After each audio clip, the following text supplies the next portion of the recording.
All right, continuing on with Dave the Dwarf. Now that he's got those luscious locks going on, let's trim everything out with the gold. So this is going to really focus on the shield. There are little bits around the arms, just like between the chainmail and the plate chest, the helmet, and we'll do the sword hilt and pommel as well. So we're going to speed it up so we get through it. And this is just a flat yellow, so almost a mustard color. And this is going to be the second to darkest tone that we do. This is our base coat. So my tabletop miniatures, I pretty much paint all the same way. I start with a good base coat, and then a wash to shade, and then begin highlighting again with the base coat up. So utilizing this yellow for the gold. Now a lot of people can be concerned about using yellow for gold, and because this is a tabletop miniature, I'm not using any metallics. I just do non-metallic metals, and it's a little bit more work and process, but I think it comes out good. And because it's got so many layers, once it's sealed and everything, it's pretty well protected and takes quite a bit if the miniature happens to get knocked over or anything like that. It'll take a little bit more for it to get chips or worn down back to the metal. So I don't mind doing the extra layers and using non-metallic metals. I think it does a good job and looks really good on the table. So this almost crown piece around the helmet. At first I thought about filing that all down, just because it's like uber decorative, and the player character started at level 1. But I decided not to, and because this miniature wasn't done at first level, as far as the painting when it was introduced to the map, I think it worked okay. So Dave had gone through and purchased plate armor, and then additionally had the armor enchanted. So it makes sense that it will be a little more decorative. And the city where he purchased his plate armor is very near a dwarven city. So it really made game sense that his armor that he purchased is also decorated in pretty standard dwarven decorations, I guess is the best word. So I think it worked out pretty good that this miniature wasn't being painted first, and when the player sees the final result, he'll already be well past just that first level basic starting equipment. So it'll make good sense.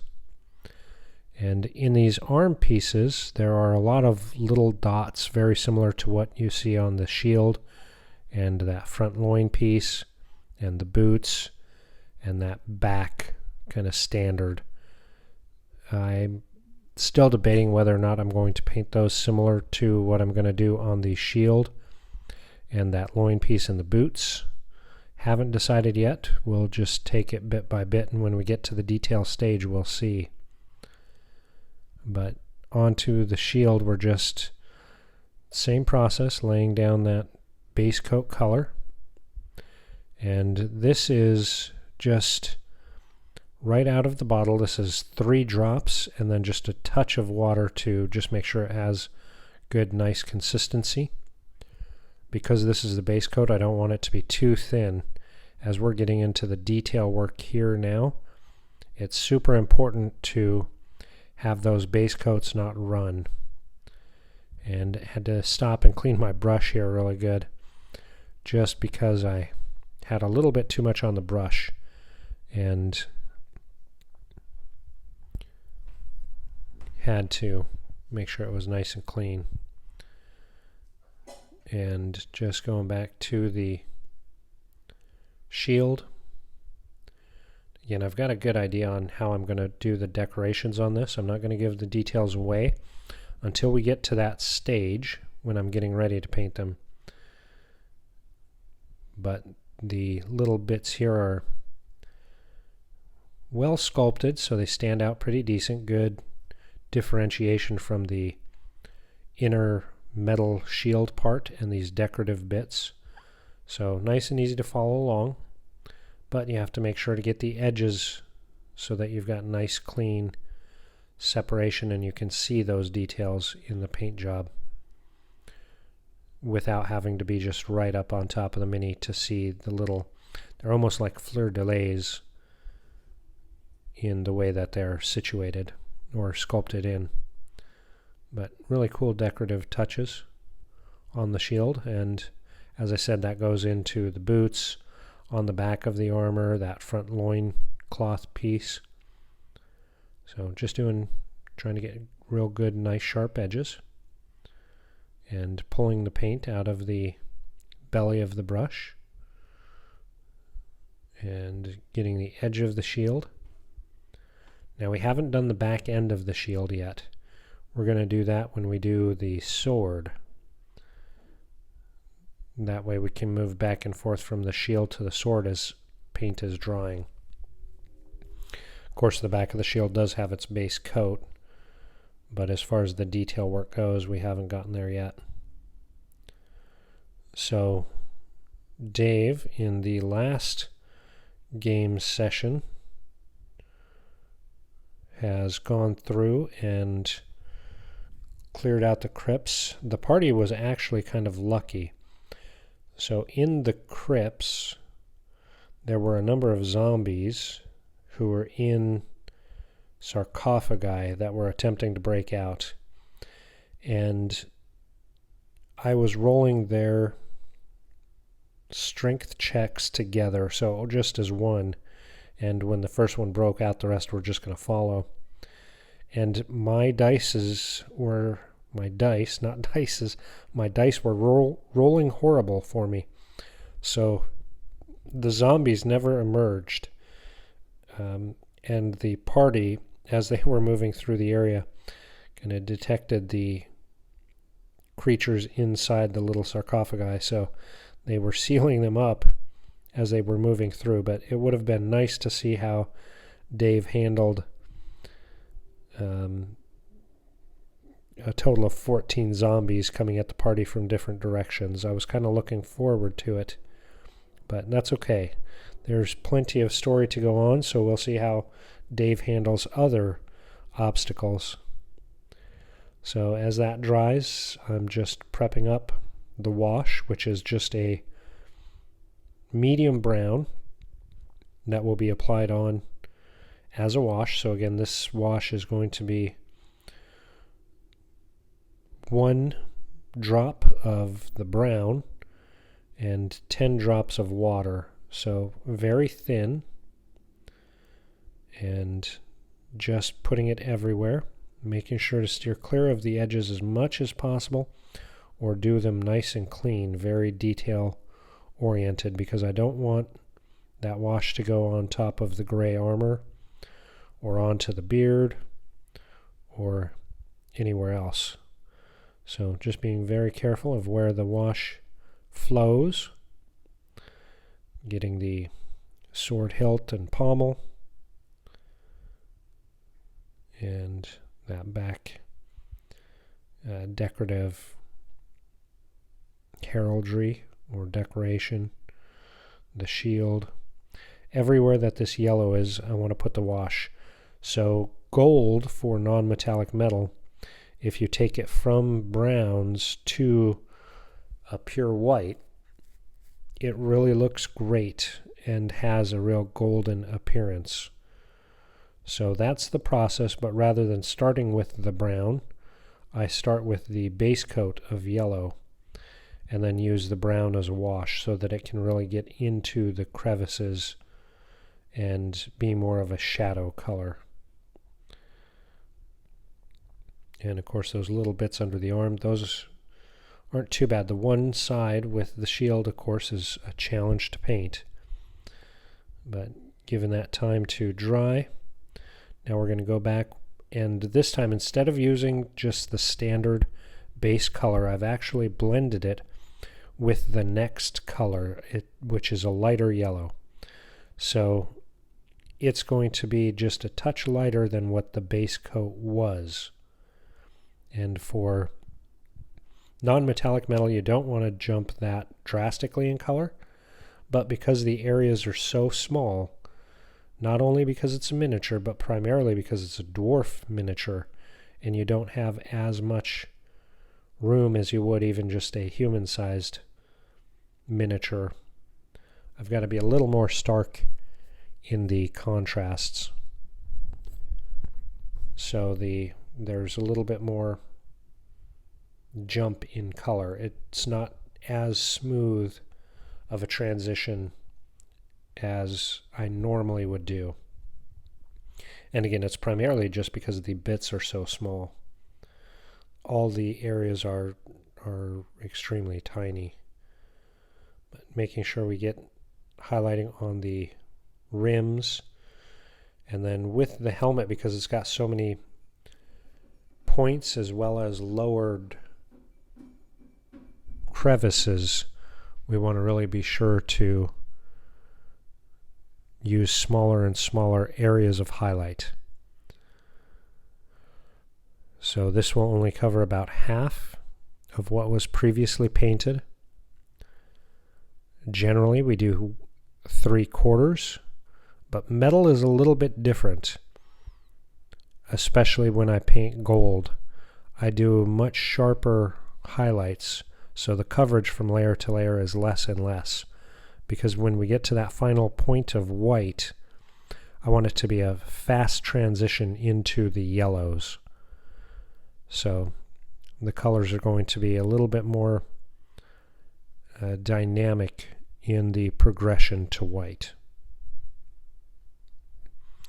And the shield here, because of the details, so the round bits will be painted as part of a details piece, but I still want to be mindful of them and how the light is going to flow kind of around how I'm going to paint those.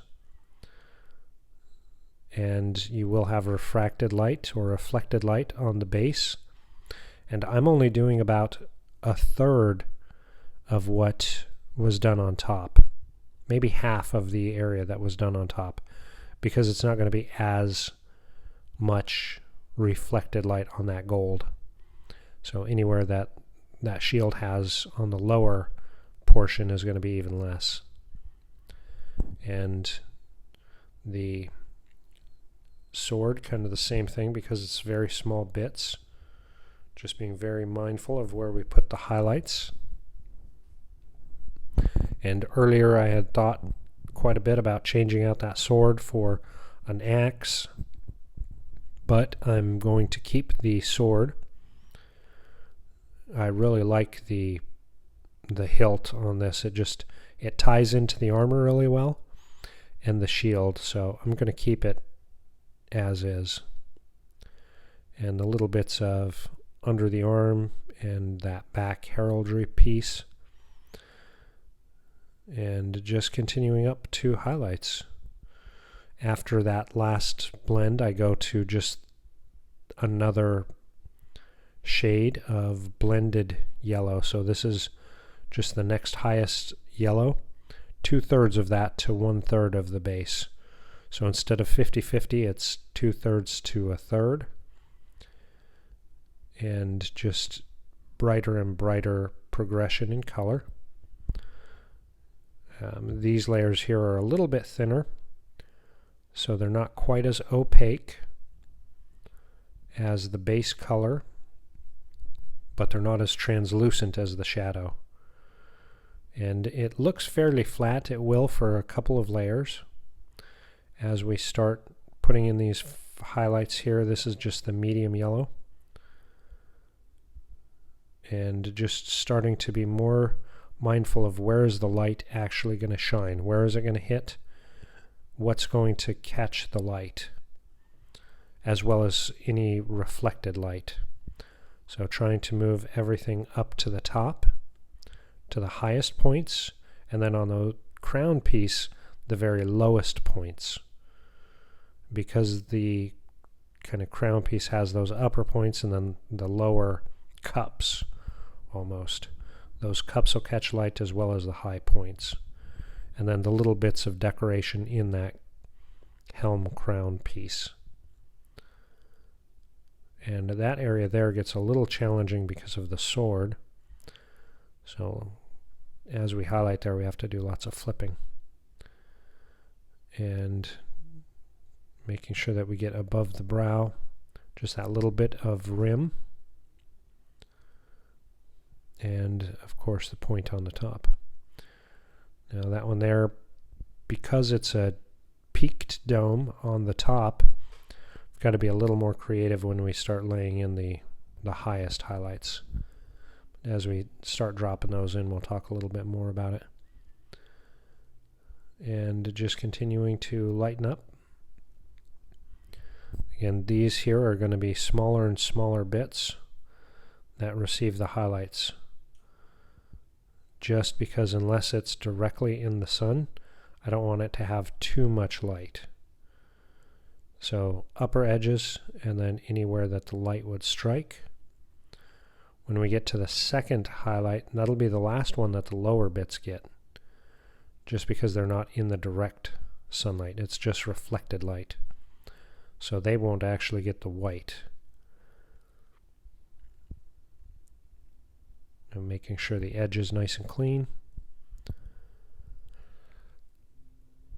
So Dave, as he gets closer and closer to 5th level, of course 5th level is a big one for D&D, lots more opportunity for your characters to really shine. Currently they're really working towards like local threats and starting to garner a bit of a reputation in the small local area that they're exploring. And as they continue to make impacts there, it's going to have bigger impacts to kind of their call to action to help the kingdom, so a larger scale.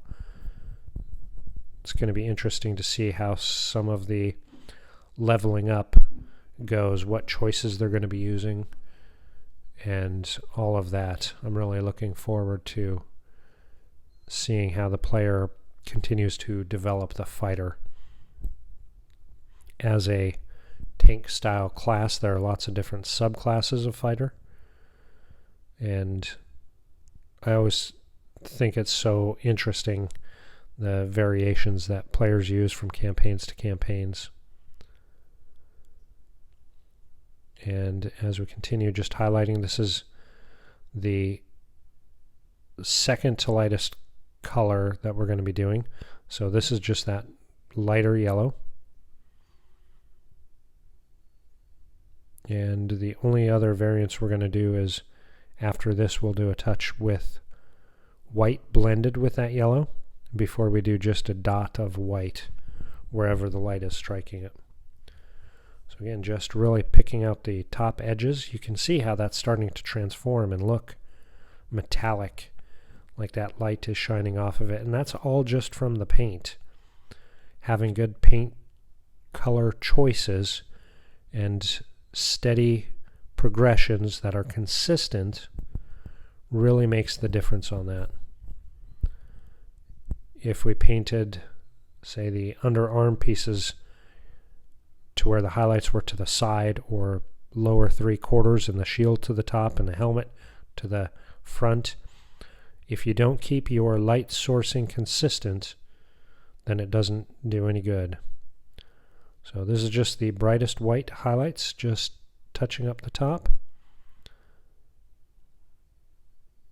And just really making sure that everything flows and shines through.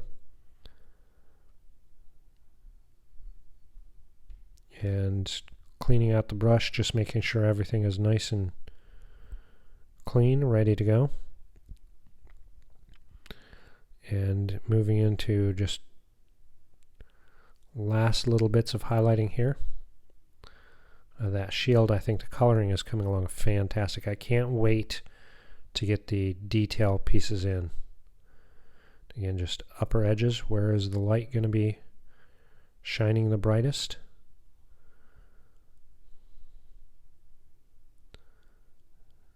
And that other arm is not going to be, it's too far buried on that front, so it doesn't get any as we get into these final little bits. You can see on that crown piece from the shadows to the brightest points as they strike the light. I think the color progression here is great. Now on that top dome piece, here we're just doing it's almost a line from the top to the bottom, and then just a little bit out around, almost in a line in the widest point on that. So just a straight line and then just a touch to the sides on the widest point. And it's hard to tell, but just the very tip of the brush is hitting that point. That'll really have that top piece look very, very metallic in both shape and color on the finished mini. And that pommel gets the same treatment. It's just basically a line because it's a round ball. And I was a little nervous about the sword, but I'm pretty confident that I'm steady enough to be able to do the blade without having to go back through and do touch-ups onto the gold hilt. So I'm not too worried about it. Otherwise I would do the hilt after the blade. Now this is getting just closer and closer. Very fine detail work. This is 3/4 white to 1/4 of the yellow. The lower part will get no more highlights, only the top. And you can see again just getting tighter and tighter in the color application. Making sure that those highest points get the most brightest color. You want to be very, very direct in application. Use just the tip as much as possible. Of course, you do have to watch to make sure that the tip doesn't dry out, because it will if you don't have that flow. And making sure that you're using a good quality brush is definitely key. You want to make sure that the paint is flowing out from the belly to the tip. So continual cleaning, making sure that you're utilizing the point, pulling the paint out of the belly, and it's looking pretty good. We're just about completed with the gold. And what a difference this has come from when it was just gray. I think it's come a long way. So here is just dots of white, and this is pure white, and just wherever the light is going to strike it. So you'll see none of the lower shield gets it, and just very selective on the very tips of the points and the very belly of the cup areas on the crown, on the helmet crown, the very tip of that peaked dome, and just a touch on this back heraldry because I want to have that really pop out, and just a tiny touch on each of those, even though they're below the hair. Because it's non-metallic gold, I'm going to carry that through. And then the hilt of the sword, and that's our non-metallic metal. The gold is now done on Dave the Dwarf. He is getting so close to being completed. I hope you enjoy the painting we've done so far, and look forward to doing it to completion. We've got maybe one, maybe two more videos left, and Dave the Dwarf will be done. So make sure you keep following us. Next time we're going to do the shield and probably that belt, the decorations on it. Thanks for watching our video. We hope you enjoyed it. Hope it was enlightening and informative. Here's another video we think you may enjoy. Make sure you hit the subscribe button to help us grow. Remember, we launch new videos every week. to try to help you answer the question of where will your adventures take you.